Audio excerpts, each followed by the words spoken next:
ವೆಜಿಟೇರಿಯನ್ಸ್ಗೆ non veg taste ಕೊಡುವಂಥ ಒಂದೊಳ್ಳೆ ನಾಟಿ style mushroom dum biryani salt and pepper YouTube ಚಾನಲಲ್ಲಿ ಮಾಡ್ತಿದ್ದೀವಿ. ಬೇಗ ಸಬ್ಸ್ಕ್ರೈಬ್ ಮಾಡಿಕೊಂಡು ಫುಲ್ ವಿಡಿಯೋನ ನೋಡಿ.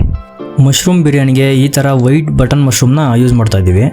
ಇದಕ್ಕೆ ಬೇಕಾಗಿರೋ ಮಸಾಲೆನ ಒಂದ್ಸರಿ ನೋಡ್ಕೊಂಬಿಡಿ. ಪಲಾವ್ ಎಲೆ 3 ಇದೆ, 2 ಸ್ಪೂನ್ ಧನಿಯಾ ಪುಡಿ, 1 ಸ್ಪೂನು ಗರಂ ಮಸಾಲೆ, ಸ್ವಲ್ಪ ಕಸೂರಿ ಮೇಥಿ, 1 ಸ್ಪೂನು ಓಂಕಾಳು, ಮರಾಠಿ ಮೊಗ್ಗು 6 ಇದೆ, 2 ಸ್ಟಾರ್ ಹೂವು, ಇದನ್ನು ಅನಾನಸ್ ಹೂವು ಅಂತಲೂ ಕರೀತಾರೆ, 2 ಇಂಚು ಚಕ್ಕೆ, ಕಲ್ಲುವು, 6 ಏಲಕ್ಕಿ, ಇದು ಜಾಕಾಯಿ. ಇದನ್ನು ಸ್ವಲ್ಪ ಕಟ್ ಮಾಡಿ ಹಾಕೋತೀವಿ. ನೋಡಿ, ಇದು ಬಿರಿಯಾನಿಗೆ ಹಾಕೋ ಒಂದು ಎಲೆ, ಇದ್ರ ಹೆಸರು ಗೊತ್ತಿಲ್ಲ. ಸ್ಕಿಪ್ ಮಾಡ್ದಿರೋ ಫುಲ್ ವಿಡಿಯೋ ನೋಡಿ. ನಾವು ಈ ಗಿಡನ ಪಾಟಲ್ಲಿ ಹಾಕಿದ್ವಿ, ಅದನ್ನು ತೋರಿಸ್ತೀನಿ. ಮಶ್ರೂಮ್ನ ತೊಳೆದು ಕಟ್ ಮಾಡ್ಕೊಳ್ಳೋಣ. ಬೆಳ್ಳುಳ್ಳಿ ಬಿಡಿಸಿರೋದನ್ನ ಸ್ವಲ್ಪ ಈ ಥರ ಕಟ್ ಮಾಡ್ಕೋಬೇಕು. ಒಂದು ಆ್ಯಪಲ್ ಟೊಮೊಟೊನ ಕಟ್ ಮಾಡಿಕೊಂಡು 2 ಈರುಳ್ಳಿನ ಕಟ್ ಮಾಡ್ಕೋತೀವಿ. ನೀವಿಲ್ಲಿ ನೋಡ್ತಿರೋ ಲೋಟದಲ್ಲಿ 2.5 ಲೋಟದಷ್ಟು ಅಕ್ಕಿನ ಹಾಕ್ಕೊಂಡಿದ್ದೀವಿ. ಅಕ್ಕಿನ ಚೆನ್ನಾಗಿ ತೊಳೆದು ಸ್ವಲ್ಪ ನೀರು ಹಾಕಿ ನೆನೆಸಿಟ್ಕೋಬೇಕಾಗುತ್ತೆ. ಬಿರಿಯಾನಿ ಮಾಡಬೇಕಾದ್ರೇ ಅಕ್ಕಿನ ನೆನೆಸ್ಕೋಬೇಕಾಗುತ್ತೆ. ನಾವಿಲ್ಲಿ ಸೋನಾ ಮಸೂರಿ ಅಕ್ಕಿನ ಯೂಸ್ ಮಾಡ್ತಾಯಿದ್ದೀವಿ.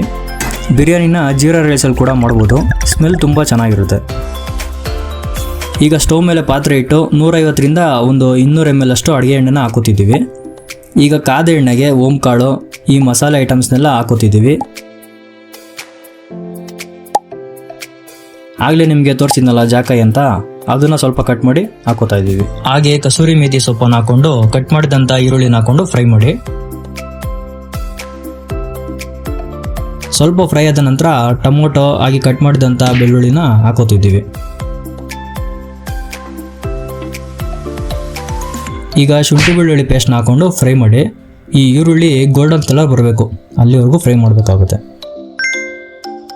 ಈಗ ಬಿರಿಯಾನಿಗೆ ಮಸಾಲೆ ರೆಡಿ ಮಾಡ್ಕೊಳ್ಳೋಣ. ಒಂದು ಪಾತ್ರೆಗೆ 2 ಸ್ಪೂನ್ ಎಣ್ಣೆ ಹಾಕ್ಕೊಂಡು 8ರಿಂದ 10 ಮೆಣಸಿನ್ಕಾಯಿ ಹಾಕೋಬೇಕಾಗುತ್ತೆ. ಸ್ವಲ್ಪ ಪುದೀನ ಸೊಪ್ಪು, ಸ್ವಲ್ಪ ನಾಟಿ ಕೊತ್ತಂಬರಿ ಸೊಪ್ಪು, ಹಾಗೆ ಸ್ವಲ್ಪ ಈರುಳ್ಳಿ, ಸ್ವಲ್ಪ ಟೊಮೊಟೊ ಹಾಕ್ಕೊಂಡು ಫ್ರೈ ಮಾಡಿ ತಣ್ಣಗಾದ್ಮೇಲೆ ಮಿಕ್ಸಿ ಜಾರ್ಗೆ ಹಾಕ್ಕೊಂಡು ರುಬ್ಕೋಬೇಕಾಗುತ್ತೆ.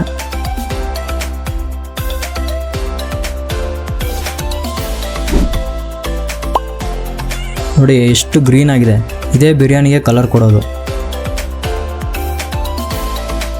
ಈಗ ಫ್ರೈ ಆಗ್ತಿರೋ ಈರುಳ್ಳಿಗೆ 2 ಸ್ಪೂನ್ ಉಪ್ಪು ಹಾಕ್ಕೊಂಡು ಧನಿಯಾ ಪುಡಿ 2 ಸ್ಪೂನು, 1 ಸ್ಪೂನು ಗರಂ ಮಸಾಲೆ, ಸ್ವಲ್ಪ ಅರಿಶಿನ ಹಾಕ್ಕೊಂಡು ಎಲ್ಲ ಚೆನ್ನಾಗಿ ಮಿಕ್ಸ್ ಮಾಡಿ.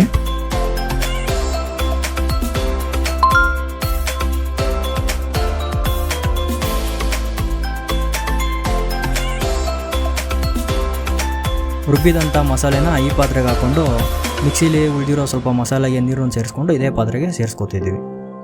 ಈಗ ಈ ಮಸಾಲೆ ಎಣ್ಣೆಯಲ್ಲಿ ಚೆನ್ನಾಗಿ ಫ್ರೈ ಆಗಬೇಕು. ಫ್ರೈ ಆಗ್ತಾ ಆಗ್ತಾ ಸುತ್ತ ಎಣ್ಣೆ ಬಿಡೋದಕ್ಕೆ ಸ್ಟಾರ್ಟ್ ಆಗುತ್ತೆ. ಫ್ರೈ ಆದಂಥ ಮಸಾಲೆಗೆ ಅಕ್ಕಿ ಅಳತೆ ಮಾಡಿದಂಥ ಲೋಟದಲ್ಲಿ 5 ಲೋಟ ನೀರನ್ನು ಹಾಕೋತಾ ಇದ್ದೀವಿ. ಅಕ್ಕಿ 2.5 ಲೋಟ ಇತ್ತು, ಹಾಗಾಗಿ ನಾವು 5 ಲೋಟ ನೀರನ್ನು ಸೇರಿಸ್ಕೊತಾ ಇದ್ದೀವಿ. ಹಾಕ್ದಂಥ ನೀರು ಚೆನ್ನಾಗಿ ಕುದಿಬೇಕು. ನೀರು ಕುದೀತಾ ಇದೆ, ಅದಕ್ಕೆ ನಾವು ನೆನೆಸಿಟ್ಕೊಂಡಂಥ ಅಕ್ಕಿನ ಹಾಕೋತಿದ್ದೀವಿ.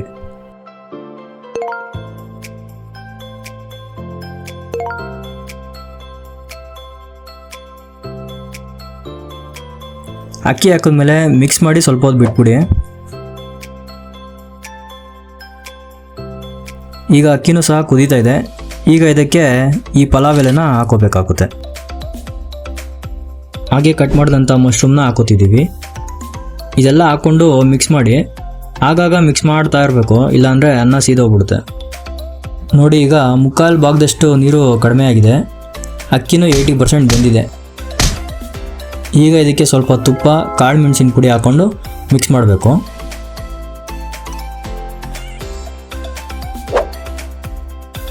ಈ ಹಂತದಲ್ಲಿ ಬಿರಿಯಾನಿಗೆ ದಮ್ ಕಟ್ಟಬೇಕಾಗುತ್ತೆ. ಒಂದು ತಟ್ಟೆನ ಮುಚ್ಚಿ ಅದ್ರ ಮೇಲೆ ತುಂಬಿದಂಥ ನೀರು ಇಡ್ತಾ ಇದ್ದೀವಿ. ಯಾವುದಾದ್ರೂ ಭಾರವಾದ ವಸ್ತು ಕೂಡ ಇಡ್ಬೋದು. ಈಗ ಸ್ಟವ್ ಆಫ್ ಮಾಡಿ ಒಂದು 20 ನಿಮಿಷ ಹಾಗೆ ಇರಲಿ. ಅಷ್ಟರಲ್ಲಿ ನಿಮಗೆ ಆ ಗಿಡನ ತೋರಿಸ್ತೀನಿ, ಬನ್ನಿ. ನೋಡಿ, ಆಗಲೇ ನೋಡಿದಂಥ ಎಲೆ ಇದೇ ಗಿಡದ್ದು. ಇದು ಮನೇಲಿ ಬೆಳೆಸಿರೋದು. ಎಲೆಗಳು ತುದಿ ನೋಡಿ ಮುಳ್ಳಿನ ಥರ ಇದೆ. ಇದನ್ನು ಬಿರಿಯಾನಿಗೆ, ಪಲಾವ್ಗೆ ಎಲ್ಲದಕ್ಕೂ ಯೂಸ್ ಮಾಡ್ಬೋದು. ಎಲೆನೇ ಒಳ್ಳೆ ಸ್ಮೆಲ್ಲು ಗಮ್ಮಂತ ಇರುತ್ತೆ. 20 ನಿಮಿಷ ಆದಮೇಲೆ ಈ ಪಾತ್ರೆನ ಕೆಳಗಿಳಿಸಿ ನೋಡೋಣ ಏನಾಗಿದೆ ಅಂತ. ಒಂದು ಸಾರಿ ಎಲ್ಲ ಮಿಕ್ಸ್ ಮಾಡಿ, ಬಿಸಿ ಬಿಸಿ ಇದೆ, ಘಮ ಘಮ ಅಂತ ಇದೆ. ಇನ್ಯಾಕೆ ತಡ, ಬನ್ನಿ ತಟ್ಟೆಗೆ ಈರುಳ್ಳಿ ನಿಂಬೆಹಣ್ಣು ಹಾಕೊಂಡು ಜೊತೆಗೆ ಒಂದು ಮೊಟ್ಟೆ ಇಟ್ಕೊಂಡು ಮಶ್ರೂಮ್ ಬಿರಿಯಾನಿನ ದಬಾಕೊಂಡು ತಿಂತಾ ಇರೋದಷ್ಟೇ.